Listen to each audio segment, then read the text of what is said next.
신앙생활을 하다 보면 가장 마음이 어려울 때가 용서에 대한 메시지를 들을 때입니다.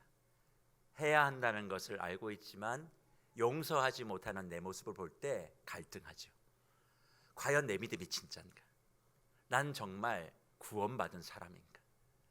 어찌하여 이 문제, 이 사람 하나도 용서하지 못하는가? 그런 생각을 하게 되어지면 참 마음이 우울해집니다. 게다가 성경이 이렇게 가르쳐요. 7번씩 70번이라도 용서하라.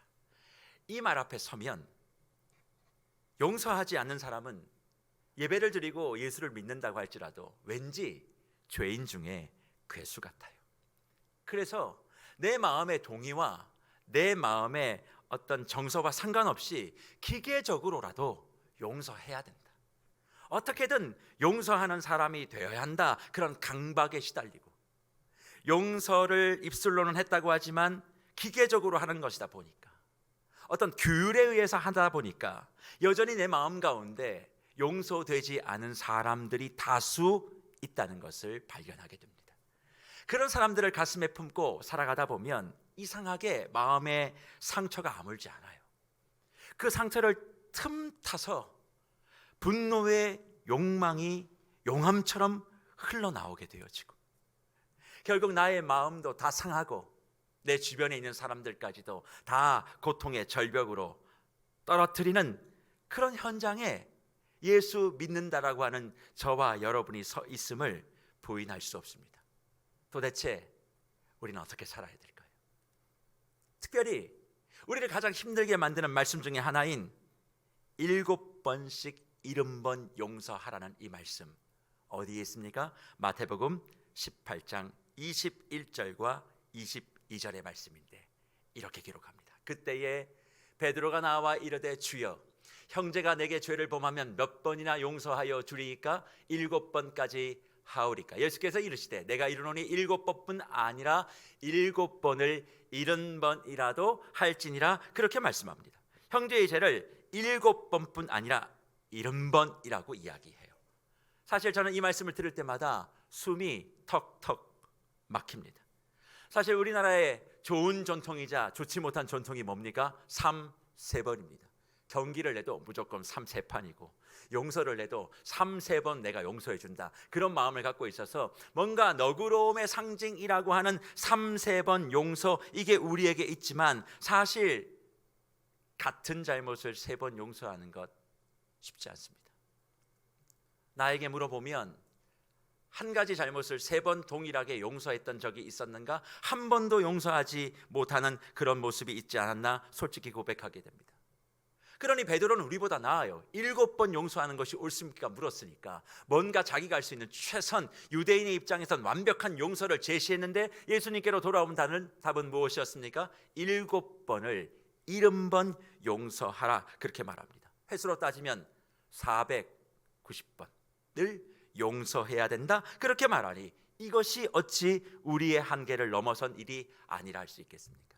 숫자적으로 계산적으로 490번이라고 하는 것은 어떤 의미에선 예수를 따르는 제자는 끊없이 용서해야 되는 사람이고 이것을 하지 않으면 예수의 제자도 아니요 하나님을 믿는 사람도 아니라고 하는 암묵적인 이해와 동의가 신앙인들 사이에 있어요. 그래서 우리는 예수를 믿는 사람이라고 얘기하면, 교회를 다니는 사람이라고 얘기하면 이 용서에 대한 부담을 많이 가집니다. 게다가 지난주에 설명드렸습니다만 용서에 대한 기본적인 이해를 무조건적 용서라고 받아들여 왔기 때문에 누군가가 잘못을 해도 사과하지 않고 용서를 하지 않아도 그냥 용서해 주는 것이 신앙의 최고봉이라고 이해했고, 그리고 어떤 문제든 예수를 믿는 사람들은 은혜와 사랑이라는 이름으로 모든 것을 덮어야 한다라고 하는 율법과 전통의 굴레 속에 우리 자신을 집어넣어 힘들게 살아가게 만들어버립니다. 마치 그런 모습이 우리 가운데 보여지지 않으면 은혜도 없고 사랑도 없고 믿음이 뭔지도 모르고 하나님도 알지 못하는 사람으로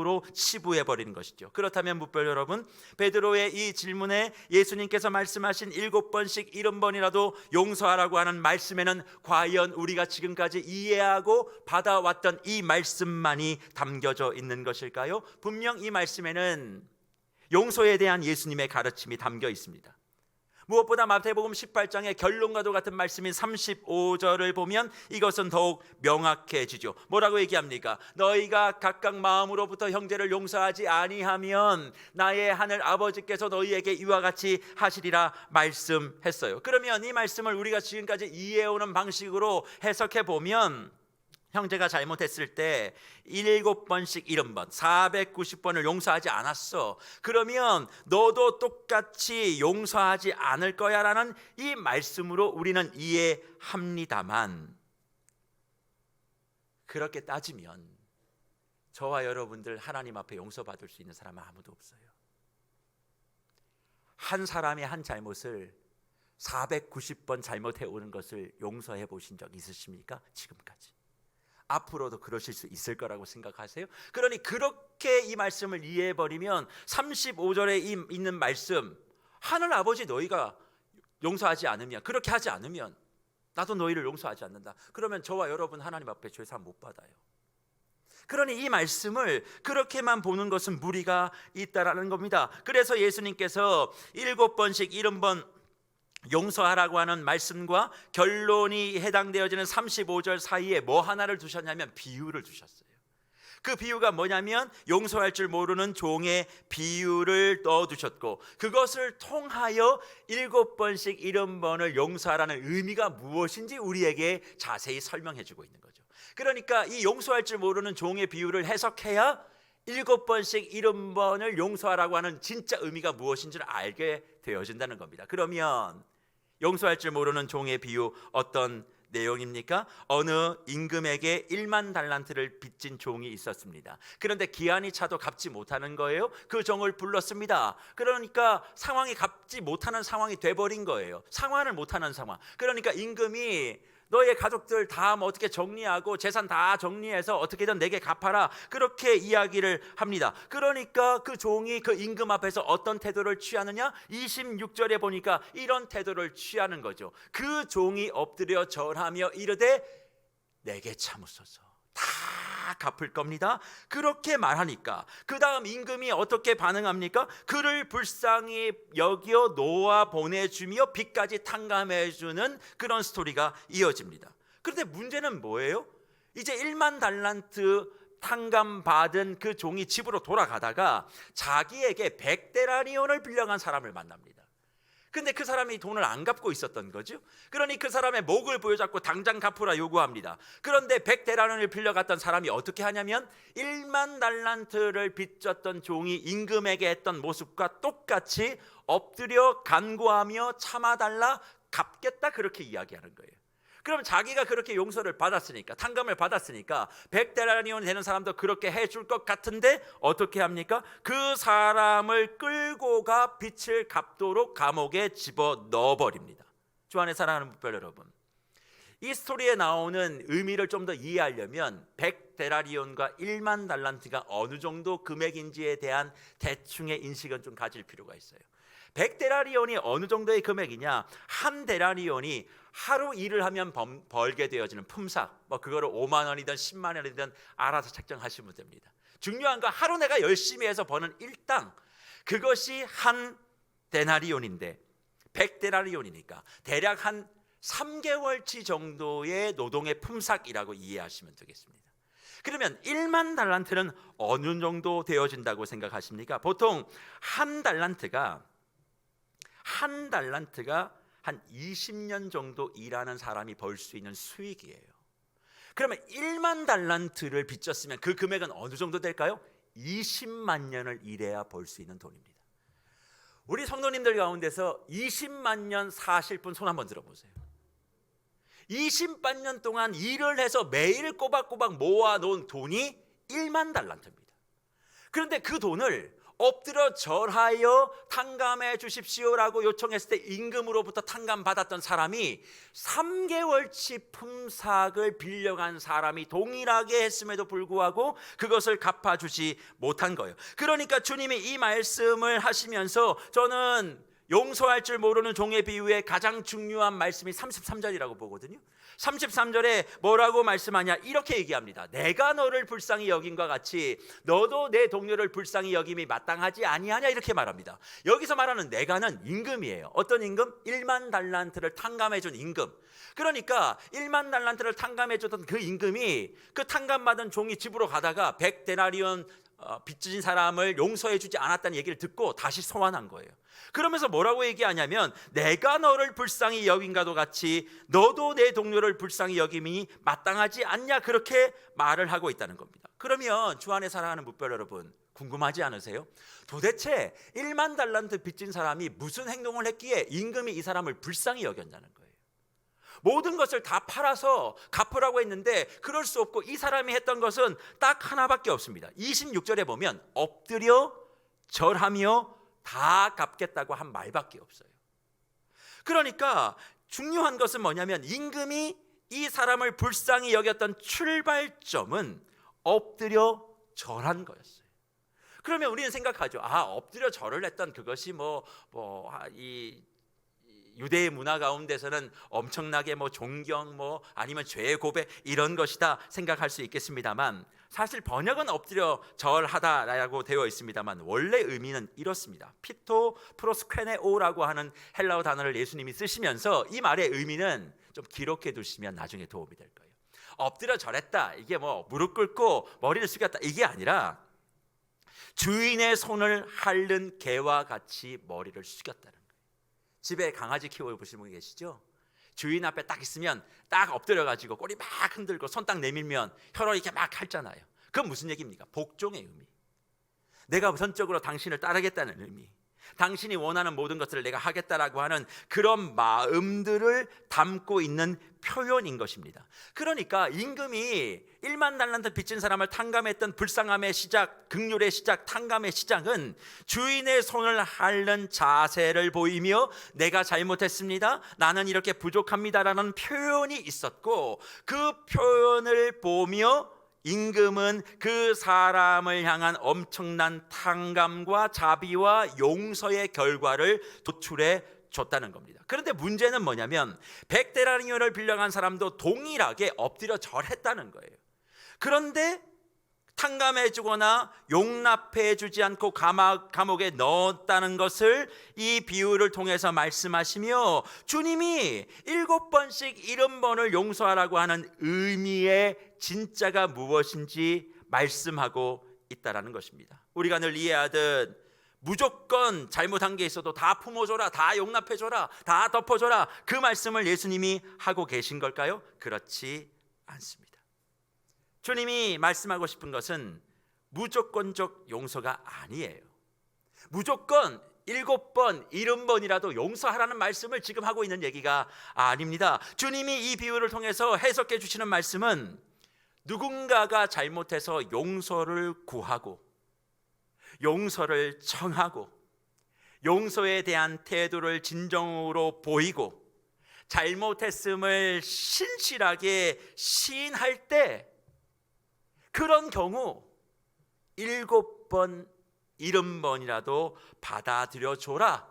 그걸 받아줘야 되는데 그걸 거절하는 거, 그거 그리스도인의 모습이 아님을 말씀하고 있는 겁니다. 그러니 오늘 마태복음 18장의 결론인 35절에서 너희가 각 마음으로부터 형제를 용서하지 아니하면 하나님도 너희에게 이렇게 하실 것이라는 말씀은, 너 490번 용서하지 않았지, 그럼 나도 용서하지 않는다, 이 말씀이 아니라 용서를 구했음에도, 누군가 당신에게 너에게 용서를 빌었음에도 고백했음에도 그걸 받아들여 주지 않으면, 7번 70번이라도 용서를 구했는데 그걸 받아들여지지 않으면 나도 너에게 그렇게 할 것이라는 말씀으로 해석하는 것이 훨씬 더 타당합니다. 그래서 사랑하는 뭇별 여러분, 베드로가 형제를 몇 번 용서해야 되냐는 이 질문을 시작했던 마태복음 18장의 배경을 좀 더 이해하시며 본문을 보셔야 돼요. 사실 마태복음 18장은 천국 백성의 삶이 무엇인지를 우리에게 가르쳐 주시면서 예수님께서 설명하신 본문입니다.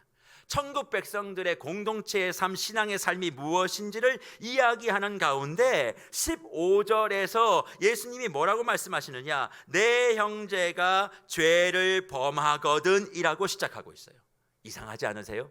천국 백성들의 삶을 이야기하고 예수 믿는 사람들의 공동체의 모습을 이야기하며 전제가 형제가 죄를 짓는 겁니다. 여기서 형제는 예수 믿는 사람이잖아요. 예수를 따르는 사람이잖아요. 그리고 그런 사람들이 모여있는 천국 백성의 삶을 강론하다가 예수님의 전제가 그 형제가 죄를 범하거든 이라고 시작하고 있다는 거예요.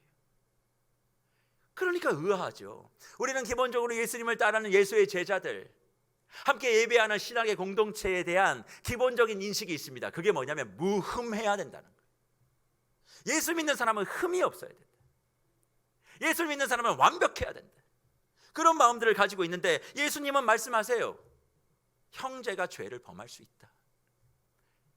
천국 백성의 삶 가운데 문제가 없는 삶이 천국 백성의 삶이 아니라 문제가 있는데 그 문제를 어떻게 풀어내는가 하는 것이 천국 백성과 천국 공동체의 모습이라는 겁니다. 더 쉽게 설명하면 이렇게 저는 설명드리고 싶어요. 교회에 대한 우리 모두의 다 인식이 있죠.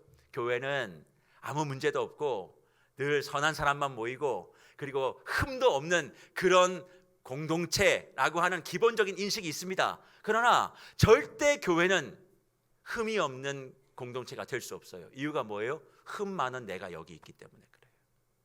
내가 이렇게 흠이 많은데 어떻게 이 공동체가 흠이 없고 문제가 없을 수 있어요? 우리는 문제가 없는 교회를 바라보면 그 교회가 너무나 대단하고 너무나 멋지다고 생각하지만 어느 세상 천지의 교회도 문제 없는 교회가 없어요. 문제가 드러나지 않을 뿐이지. 매주마다 여러분은 삶의 현장에서 열심히 일하지만 교회는 여러 문제에 직면하고 있습니다. 그러니까 믿음 가지고 있는 사람들이 모여있는 교회라고 해서 문제가 없어야 된다, 문제가 없을 수밖에 없다는 기대는 잘못된 기대고 천국에 대한 오해예요. 천국이란 그래서 문제가 없는 것이 아니라 문제가 있어요. 근데 그 문제를 어떻게 풀어내고 어떻게 감싸 안고 포용해내는가에 대한 모습을 우리에게 말씀해주고 있습니다. 그래서 성경은 그런 문제가 있을 때마다 정확한 문제 해결의 솔루션을 우리에게 제시합니다. 그게 뭡니까? 형제가 잘못하거든, 혹은 그 공동체의 그룹이 잘못하거든, 개인적으로 그에게 찾아가서 잘못한 부분을 이야기하고 그것을 받아들이면 그 형제를 얻는 것인데, 그 형제가 그것을 거부하고 부인하고 사과하지 않으면 그것을 교회 공동체에 얘기하는 거예요. 그리고 교회 공동체 앞에서 다시 그 형제가 잘못을 고백하지 않으면 그 다음 어떻게 하라고요? 이방인과 세리처럼 취급하라. 이것이 성경의 가르침입니다. 그러니 개인적인 것이든 공동체적인 것이든 우선적으로 해야 될 것은 뭐냐면 자기의 잘못을 인정하는 거예요. 이것으로부터 용서가 시작된다는 거죠. 그래서 마태복음 18장 18절에서 뭐라고 예수님이 말씀하십니까? 진실로 너희에게 이르노니 무엇이든지 너희가 땅에서 매면 하늘에서 매일 것이요 무엇이든지 땅에서 풀면 하늘에서도 풀릴 것이라 말씀하고 있는데, 이 말씀이 마태복음 18장 35절 결론과에 나오는 그 말씀과 일치하고 있기 때문에 계속 70번씩 7번을 용서하라고 하는 이 말씀은 자신의 잘못을 인정하고 용서를 구할 때 490번이라도 받아낼 수 있는 준비가 있어야 함을 우리에게 말씀해 주고 있다는 겁니다. 그래서 주 안에 사랑하는 뭇별 여러분, 저는 우리 성도님들께 꼭 여쭤보고 싶은 게 있어요. 사람은 늘 나는 잘못한 것이 없다고 생각하고 삽니다. 항상 누군가가 잘못했다고 생각하고 뭔가 문제가 있었을 때 그 문제의 책임을 누군가의 탓으로 자꾸 돌리는 것을 굉장히 자연스럽게 해요. 왜냐하면 누군가의 탓이라고 얘기해야 내 잘못이 사라지기 때문에 그렇습니다. 그래서 교회 공동체도요, 뭐가 안 되면 누구 탓이야 자꾸 그 탓되는 사람을 찾습니다. 그러니 여러분이 가장 쉽게 찾는 탓이 누굽니까? 담임 목사죠. 뭐만 안 되면 담임 목사 때문이래요. 목사가 다 잘못해서 이렇게 되는 거래요. 그러면 목사가 달라지면, 바뀌면 달라집니까? 아니라는 얘기예요. 우리는 내가 보이고 있는 그 모습을 감추고 싶어요. 그래서 누군가에게 내가 숨기고 싶은 그 모습이 나타나면 다른 누구보다도 극렬하게 분노하고 그 사람에게 말할 수 없는 거친 표현들을 씁니다. 왠 줄 아세요? 숨기고 싶었던 그 모습이 나에게 나오니까. 그래서 자녀를 양육할 때 내가 사라지고 싶고 내 마음속에 내 삶 속에 없었던 모습이 내 아들, 딸에게 나타나면 더 혼내는 거예요. 내 남편의 모습이 아이에게 나타나면 혼 안 냅니다. 별로. 거 봐라 그러지. 근데 내가 너무 싫은 모습이 딱 그 아이에게 나오잖아요. 애를 몰아붙이는 거예요. 이유가 뭐예요? 내 모습이 비치니까. 똑같은 거예요. 누군가에게 뭔가 얘기를 들었어요. 근데 거기에 내 모습이 있으면 사람이요 거칠어지기 시작합니다.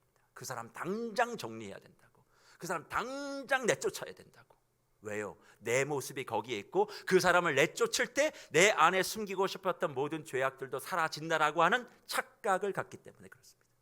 그래서 교회는요 항상 누군가에 대한 문제를 탓하는 대상을 서로 찾아다닙니다. 그 사람만 없어지면 좋아질 거라고 자꾸 착각하게 만들어요. 그러나 교회가 그렇습니까? 믿음의 공동체가 그렇습니까? 그렇지 않다는 거예요. 그래서 잘못에 대한 고백, 회개의 용서의 문을 열고 화해의 정원에 들어가는 그 천국의 꽃길은 뭐다? 나를 돌아보는 거예요. 내 안에 잘못된 것이 무엇인가? 그리고 나 자신의 잘못된 부분들을 먼저 고백하고 그 고백이 있을 때 마태복음 18장 18절에 말씀하는 것처럼 하늘에 있는 것도 풀리고 이 땅에 매인 것도 풀리는 그런 역사를 내 영혼이 먼저 누리게 되어지니까, 내가 풀어지니까 내 옆에 있는 사람도 풀 수 있게 되는 거예요. 내가 아직 풀리지 않았는데 왜 누군가를 풀 수 있다고 착각하고 살아가는 거예요. 그래서 그런 차원에서 우리가 오늘 고민해야 될 것이 저는 이거라고 생각합니다. 늘 주일 예배 때마다 우리 교회가 행하는, 말씀을 듣기 전에 행하는 그 시간이 있습니다. 그게 뭐예요? 참회의 기도예요. 한 주간 동안 내가 잘못한 부분들을 주님 앞에 올려드리며 내가 잘못을 고백했습니다, 이렇게 주님 앞에 기도하는 시간을 먼저 갖고 말씀을 듣는 것을 저희 교회 예배 순서로 우리는 가지고 있습니다. 그리고 그 참회의 기도가 끝나면 사회하시는 목사님이 나오셔서 죄 사함에 대한 말씀의 선포를 해주시죠. 그런데 그 시간 진정으로 내가 나의 잘못을 고백하지 않고 눈만 감고 있었는데 목사님 나오셔가지고 죄 사함에 대한 선포를 한다고 내 죄 사함을 다 받을 수 있을까요? 이상하지 않으세요? 나는 고백하지 않았는데 그 선포만으로 내가 죄 사함을 받았다, 그렇게 생각하는 건 문제가 있어 보이지 않습니까? 그런데 더 큰 문제는 내가 회개했어요, 진심으로 일주일 동안 삶을. 그리고 앞에서 참회에 대한 분명한 말씀의 선포를 들을 때 마음의 감동도 되고 아멘도 되어집니다. 근데 많은 이들이 그걸로 끝난다는 거예요. 내가 잘못을 고백하고 그리고 말씀을 통해서 죄 사함을 선포받았으면 그걸로 끝난 게 아니라 그 다음 스텝이 있어야 되거든요. 그게 뭐겠습니까? 나에게 가해를 준 누군가를 향한 용서의 마음을 시작해야 되는데 우리는 내 죄가 사함받은 걸로 그냥 끝나버리는 거죠. 그러니까 예수님께서 천국 백성들이 반드시 해야 될 기도를 가르치시면서 마태복음 6장 12절에 무엇을 우리에게 말씀해 주셨습니까? 우리가 우리에게 죄 지은 자를 사하여 준 것 같이 우리 죄를 사하여 주옵시고 기도해야 된다 가르쳤어요. 핵심이 뭡니까? 용서받은 자가 용서하지 않을 수 없는 거 아니에요. 너희가 예배 가운데 참회 기도를 통해서 너희의 죄가 용서받았다고 믿는다면 당연히 용서의 자리로 네가 나가야 되는 것 아니냐? 너의 삶의 현장 가운데 끊임없이 나를 공격하고 나를 힘들게 만들고 분노와 어려움과 원망 속에 가는 그 현장에 나가기 전 내가 너의 용서의 고백을 들었고 용서를 해줬다면 너의 일상으로 나갈 때는 저 사람은 내가 절대 용서할 수 없어 라고 다짐하고 나가는 것이 아니라 그를 이번 한 주도 용서해 보겠습니다 라고 나가야 되는데, 그런 기도는 하지 아니하고 그저 내 죄 용서받았다 할렐루야 아멘 땡큐 하고 그냥 앉아버리고 끝나버린다. 그런 사람이 무슨 천국의 삶을 살 수 있느냐? 그렇게 말씀하고 있는 거죠. 그러니까 누군가에 대한 용서의 마음을 내가 용서받았음에도 닫고 있다면 하나님께 나의 잘못을 용서해달라고 구하지 말라. 그것이 성경의 가르침이라는 거죠. 우리가 하나님의 용서를 받으려면 누군가의 잘못도 용서할 줄 알아야 되고, 누군가를 용서하려면 누군가의 잘못의 고백, 무엇보다도 나의 잘못의 고백을 먼저 해야 이 관계가 설정된다는 것을 명확하게 우리에게 말씀해 주고 있는 겁니다. 그렇다면 전쟁과도 같은 사람들 사이의 관계 속에서 용서의 문을 열고 화해와 포옹하는 삶을 이루려면, 또 1만 달란트 탕감받은 천국 백성의 모습으로 살아가려면 우리는 무엇을 해야 할까요? 저는 세 가지가 필요하다고 생각하는데, 첫째는 착한 그리스도인 신드롬에서 벗어나야 한다고 생각합니다. 착한 그리스도인 신드롬에서 벗어나야 돼요. 우리는 무조건 예수를 믿고 교회를 다닌다라고 얘기하면 늘 따라붙는 말이 있습니다. 사랑과 용서. 그리스도인들은 사랑이 많잖아. 근데 사랑이 많은데 사랑이 별로 없는 게 그리스도인들이 많더라, 이런 얘기를 참 많이 들어요. 그럴 때마다 마음이 너무나 이렇게 부담스럽죠. 뭐 맨날 기도하고 장로님이라고 그러고 권사님이라고 그러고 그러는데 뭐 일이 있으면 그렇게 옹졸하고 사람이 뭐 이렇게 인색하고, 이런 얘기 들을 때마다 참 마음이 불편해 오는 것 아니겠습니까? 그러니까 마음속엔 누군가를 무조건 용서해야 되고 사과 없이도 그렇게 해야 되는 틀 속에 우리를 자꾸 가둬요.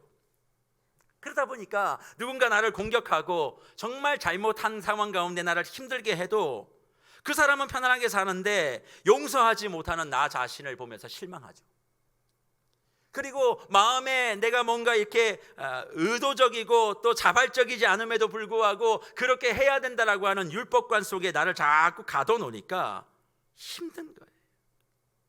그래서 그리스도인 가운데 종종 목격되어지는, 다는 아닙니다만 종종 목격되어지는 모습이 뭔 줄 아세요? 말씀으로 인한 위선적 태도예요. 들은 말씀이 너무 많아요. 근데 안 돼요. 근데 일단 하는 거예요. 약간 가식적이기도 하고. 안 되면 안 된다고 인정해야 되는데 착한 그리스도인 신드롬이 딱 있는 거예요. 저는 우리 세계로교회 모든 묵별들이 착한 그리스도인 신드롬으로부터 자유해지기를 간절히 축복합니다. 지금 완전할 수 없어요. 완전해지는 과정으로 가는 거예요. 그러면 어떻게 완전해지는 과정으로 갈 수 있을까? 두 번째, 용서할 준비를 하셔야만 합니다. 용서할 준비를 하셔야 돼요. 제가 목양 현장에서 많은 사람들을 만나보면 상처를 많이 받은 사람일수록 좀 영악하세요. 눈치가 빠르세요. 힘들게 살아오신 분들이 눈칫밥 먹는다 그러잖아요. 그러니까 그게 너무 빤한 거예요. 그러다 보니까 환경이 그러다 보니까 어떤 일에 대하여 뭐 잘못된 것, 거짓된 것, 뭐 아주 눈치 있게 눈치 막 만다니신 분들 계시거든요. 탁탁탁탁 캐치하시는 분들이 있어요. 그럴 때마다 저는 참 센스 있다 생각도 하지만 참 힘들게 사셨다, 그런 생각도 하게 됩니다. 그런데 그런 분들의 특징이 뭐냐면 상대가 무슨 말을 하든지 순수하게 받아들이지를 못해요. 항상 거기에 의도가 있다고 생각해요. 그러니까 상처받기 싫으니까 방어적으로 마음을 닫지 못하고 관계를 형성하는 거죠. 제가 목양을 하면서 제일 힘든 그런 분들이 이런 분들이에요. 저의 말을 순수하게 안 받아들여 주시는 분. 목사가 뭘 또 생각하고 나한테 저 말을 하는 거야, 그렇게 자꾸 색안경을 끼고 자꾸 보는 거예요. 그러니까 저는 제일 힘든 게 뭔 줄 아세요? 소통이 안 되는 게 힘들어요. 나는 이렇게 편안하게 말씀드렸는데 그걸 자꾸 이중삼중 해석해서 곡해하고 변질시키고, 그리고 원하는 대로 해석해내면, 이게 제가 목양하는 가운데 너무너무 힘든 일 중에 하나예요. 같은 언어를 쓰고 있는데 다른 세계를 살고 있는 것 같아요. 근데 이런 분들이 마음을 담지 못하고 자꾸 의심하는 게 많다 보니까 어떤 일들이 벌어지는 줄 아십니까? 그냥 사람과 사람 사이를 건성건성 대해요. 건성건성 대하다 보니까 사과하는 형태까지도 이게 이제 전염이 되어져서 뭔가 잘못하면 진실되게 자기가 잘못한 부분들을 인정하고 그러면 되는데, 미안하다 했으니까 끝났다라고 그냥 얘기해버리는 거예요. 내가 미안하다고 얘기했지 않냐고. 받는 사람은 전혀 그렇게 받은 적이 없는데 그냥 미안하지 않냐, 미안하다 했지 않냐. 내가 미안하다 했으니까 내가 사과한 거 아닌가 그렇게 생각하고, 중요한 건 뭐예요? 자기의 잘못된 모습을 바꾸려고 하지 않는다는 거예요. 그런데 나의 잘못된 모습을 바꾸려고 하는 것이 용서 시작의 준비, 용서를 시작하는 준비라는 것을 우리는 잊어버립니다. 무슨 말이에요? 그냥 용서할 준비라는 게 내가 용서해 줄게, 나 사과만 해, 그럼 내가 용서를 시작할게, 이게 준비가 아니고요. 내 안에 건성건성대하고 진심을 담지 못하고 방어 기제를 가지고 사람을 신뢰하지 못하고 순수한 마음 없이 그저 말만 내가 하고 나의 잘못된 부분들을 전혀 수정하려고 하지 않는 이 모습을 정리할 때 용서에 대한 준비가 시작되는 것을 우리 묵별들이 기억하시기를 축복합니다. 사람과 만남을 많이 가지실 때 내 주위에 내 편인 것 같은 사람들 많이 계실 거예요. 그럼 이런저런 얘기들 많이 하잖아요. 근데 그 사람과 만나고 돌아갈 때 혹시 공허하신 적 없으셨어요? 엄청 재밌게 막 짝짝꿍하고 막 그랬는데 집에 갈 때 마음이 허한 거예요. 왠지 아세요? 그 사람이 나에게 진심으로 다가오지 않았기 때문에 그래요. 건성건성 대한 거예요.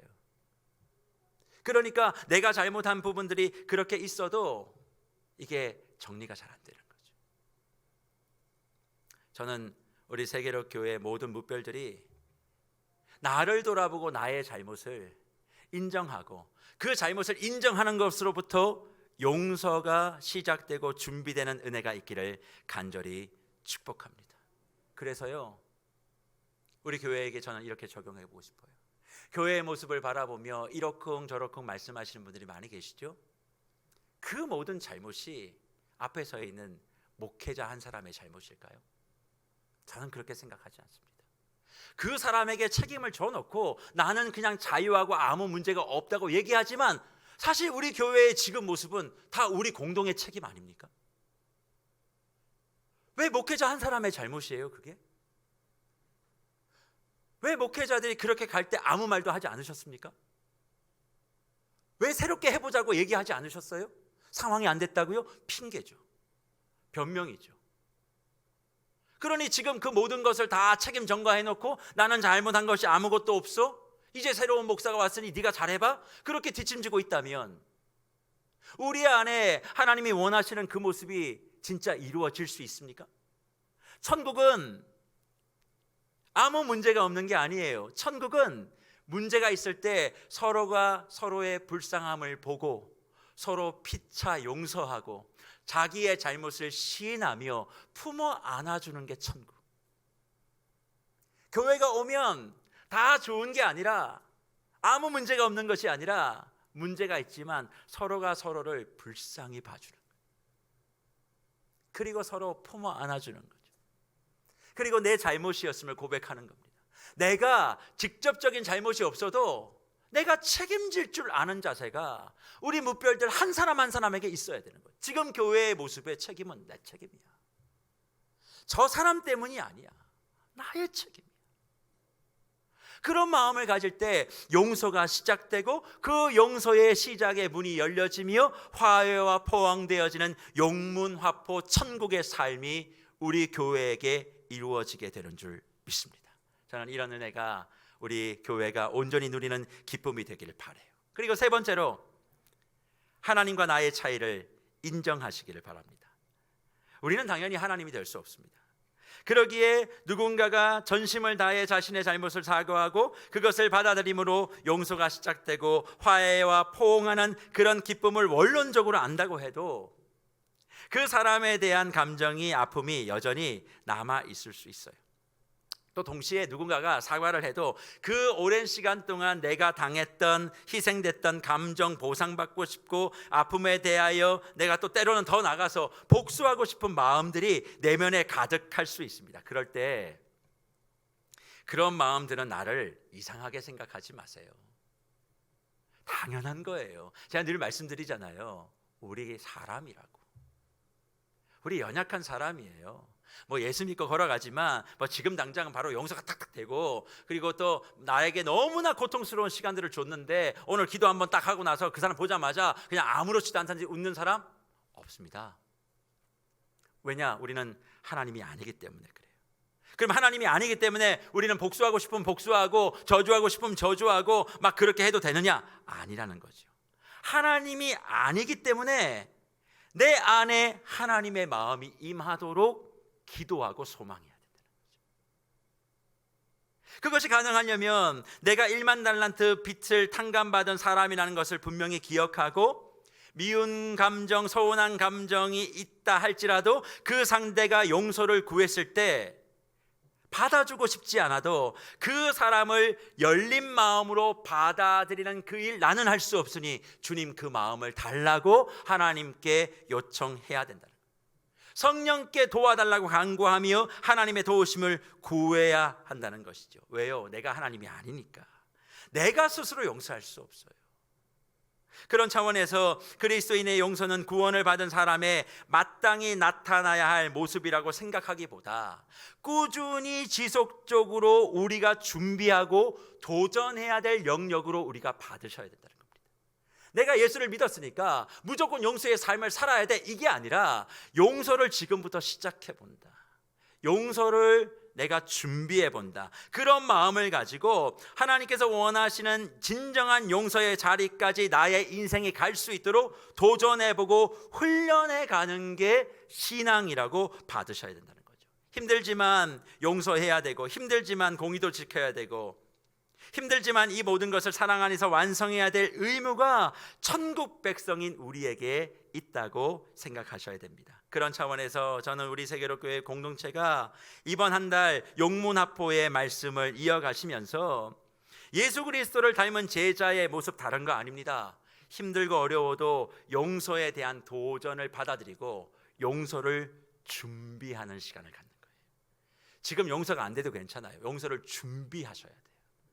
나를 돌아보고 나의 잘못을 먼저 시인하고 고백하는 것. 저는 이번 한 달 가정 안에서, 공동체 안에서, 직장 안에서, 내 주변 관계 속에서 나의 잘못을 먼저 시인하고 용서를 준비하는 그런 귀한 시간들로 우리 모두가 삼으시기를 축복합니다. 그래서 오늘 말씀을 마무리하며 저는 두 가지의 실천 사항을 제시하면서 말씀을 결론 지어 보려고 해요. 용서의 도전을 기꺼이 받아들이고 용서를 준비하여 용문화포의 정상에 서기 위한 이번 한 주 온 무별들에게 드리는 두 가지의 적용. 첫 번째는 원스탑입니다. 원스탑, 멈추세요. 뭘 멈추어야 되느냐? 먼저 나에게 피해를 주고 나를 아픔으로 이끌었던 사람들에게 안갚음하려고 하는 모든 시도를 멈추세요. 어디까지 포함하냐면 소심한 복수까지 다 포함합니다. 특히 부부관계 속에서 좀 마음에 안 드는 거 있으면 괜히 반찬에다 이상한 거 집어넣고 이런 거 하지 마세요. 그런 소심한 복수, 괜히 뭐 용돈 준다고 했는데 뭐 3만 원 준다고 했다가 거기에 3천 원 빼고 이런 거 하지 마세요. 그런 모든 행동들을 다 멈추시기를 바랍니다. 또 뭘 멈추셔야 되느냐? 신랄한 말로 과거를 끄집어내는 모든 행위를 다 멈추세요. 과거 얘기하고 옛날 얘기하고 있었던 얘기하고 그러면서 그때 막 어려웠던 얘기들을 막 과장해서 이런저런 말로 얘기하는 모든 말들을 다 멈추세요. 그리고 마음속에 있는 분노를 그대로 표출해서 그 힘들게 하는 사람들이 있을 때 그 사람을 막 힘들게 만드는 거예요. 우리 교회뿐만 아니라 그리스도인들이 제일 잘하는 게 있어요. 다는 아니고 다수가 잘하는 거. 웃으면서 가슴에 비수 꼽는 거. 위로하는 척하면서 그 상처에 상처 뿌리는 거, 소금 뿌리는 거. 그거 의외로 잘해요. 굉장히 위로하는 것 같은데 위로가 아닌 경우들이 종종 있어요. 제가 그래서 늘 말씀드리는 게 보세요. 최고의 위로는 다가가서 어깨를 토닥이는 것이 아니라 그를 위해 기도해 주는 거고, 최고의 위로는 괜히 아는 척하는 게 아니라 모른 척하는 거라고. 그가 얘기하기 전에 왜 아는 척을 하세요? 그러면서 위로랍시고 말씀하시는 게 다 상처예요. 그래서 교회가 위로를 많이 하는데 상처받아서 떠나는 성도가 더 많아요. 이유가 뭐예요? 위로를 위로답지 못하게 하니까. 괜히 웃으면서 사람 뭉개고 자존심 상하게 만들고 무시하고, 새로운 가족들이 와도 오랜 동안 같이 있는 사람들끼리 계속 끼리끼리 놀고, 원스톱이에요. 그리고 다른 사람에게 그 사람에 대한 좋지 못한 말 하지 말고 자신이 받은 상처를 말하기 위해 가해자의 안 좋은 거 계속 험담하는 것 멈춰보세요. 그리고 이거 정말 멈춰보세요. 오늘 분명히 마태복음 18장 말씀을 들으시고 저문 딱 나가시면 오늘 무슨 말씀을 했는지 다 잊어버리실 거예요. 우리 말씀에 대한 이해가 그래요. 근데 20년 전에 나에게 고통을 줬던 시어머니 말은 정확하게 기억해요. 그때 어떤 상황이었는지, 밥상에 무슨 반찬이 올라왔고, 그때 그분이 무슨 옷을 입었고, 무슨 파마를 했고, 그때 무슨 립스틱을 바르며 나에게 침을 튀었던 방울까지 다 기억하며 그렇게 20년이 지나도 그걸 원망하는 사람이 있을까요, 없을까요? 있어요. 왠 줄 아세요? 매일 그 상황을 리플레이 버튼을 눌리며 재생 반복하고 있기 때문에 그래요. 그 모든 것을 멈추시기를 바랍니다. 그리고 또 한 가지, 매일매일 상대에 대한 적의를 가질 만한 일들을 계속 묵상하며 그 상대를 악마화하는 작업을 멈추세요. 우리 성도님들 가운데 목회자들에게 상처받았다고 말씀하시는 분들 많이 계시거든요. 목회자를 악마화하지 마세요. 자꾸 안 좋은 걸 얘기하다 보면 그 안 좋은 게 쌓여서 사람 같지도 안 보여요. 멈춰야 돼요. 일단 멈춰서 있는 그대로 순수하게 보는 것, 그것이 필요하다는 거죠. 그리고 그 사람이 내가 받는 것보다 더 힘들고 고생하고 저주받기를 소원하는 그 마음도 멈추세요. 하는 거 다 망해라, 애들 다 잘못돼 버려라, 막 이렇게 마음 갖는 거 있잖아요. 그런 거 다 멈추세요. 원스톱, 이번 한 주 적용하시길 바랍니다. 그리고 두 번째로, 용서의 도전을 기꺼이 받아들이고 용서의 준비를 완성하여 용문화포의 정상에 서는 두 번째, 원 신시어리입니다. 원 신시어리. 이게 무슨 얘기예요? 진실하세요. 진실이 뭐냐? 겉으로는 아무렇지도 않은 척하면서 속으로는 원망하고 저주하는 것 아닙니다. 우리가 아까도 말씀드렸지만 그리스도인들이 들은 말씀이 많기 때문에 자꾸 그렇게 하다 보니까 위선과 가식이 좀 많을 수밖에 없어요. 종종 그런 일들이 벌어져요. 근데 진실은 뭐냐면 속으로 용납해야 돼요. 내 마음으로 용납하고 겉으로는 잘못된 걸 이야기해야 돼요. 근데 신앙 공동체 안에서 그렇게 하지 않고 반대로 하는 거예요. 속은 아직 소화가 안 됐는데 얼굴과 표정은 사랑해요, 너무 좋아요, 돌아가면 다음 주 보기만 봐라. 이런 마음을 갖고 있는 이 모든 거짓으로부터 이제는 원 신시어리티, 진실하게 건성으로 대하지 말고 피하지 말고 솔직하게 자기의 마음을 얘기하고 받는 것. 그러니 주 안에 사랑하는 무별 여러분, 천국은 모든 것이 다 잘 되는 게 아니고요, 피차 서로 용납하고 불쌍히 여기는 거예요. 저를 불쌍히 여기고 제가 여러분들을 불쌍히 여기고, 그런 공동체가 천국의 공동체. 부부가, 부모 형제가, 부모 자식이 서로를 불쌍히 여기는, 그럴 때 천국이 이루어지는 줄 믿고 이번 한 주 원 스톱 원 신시어리를 실천하시며 진정한 천국의 기쁨을 맛보시는 저와 여러분들 되시기를 간절히 축복합니다.